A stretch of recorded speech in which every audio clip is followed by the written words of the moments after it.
শেরপুরে ঝিনাইগাতীতে বাংলাদেশের communist party সিপিবির পথসভা।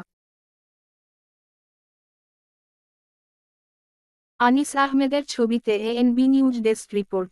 শেরপুরে ঝিনাইগাতীতে বাংলাদেশের কমিউনিস্ট পার্টি সিপিবি এর উদ্যোগে জুলাই হত্যাকাণ্ডের সঠিক বিচারের দাবি দ্রব্যমূল্যের ঊর্ধ্বগতির প্রতিবাদে 22 নভেম্বর বিকালে ঝিনাইগাতী বাজার আমতলা মেইন রোডে এক পথসভা অনুষ্ঠিত হয়।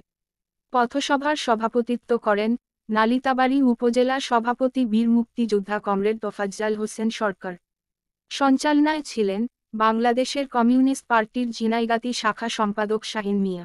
উক্ত পথসভায় উপস্থিত ছিলেন শেরপুর জেলা কমিউনিস্ট পার্টি সিপিবি সাধারণ সম্পাদক কমরেড আবু আহমেদ খান বাবুল, নালিতাবাড়ী উপজেলা সাধারণ সম্পাদক কমরেড মোহাম্মদ জাহিদ, শেরপুর সদর উপজেলার সভাপতি কমরেড দেবদাস চন্দ্র বাবু, শেরপুরের সাবেক সভাপতি কমরেড সোলাইমান আহমেদ, জেলা কমিটির সদস্য কমরেড মহিউদ্দিন, কমরেড রুবেল, ঝিনাইগাতী শাখার সিপিবির সদস্য আনিস আহমেদ প্রমুখ।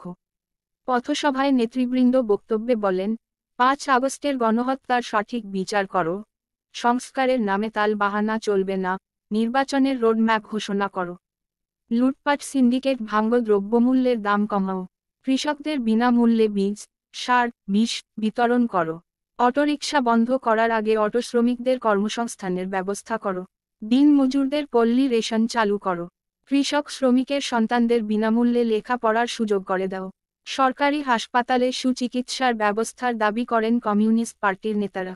ANB News 24.com। Jhenaigati, Sherpur.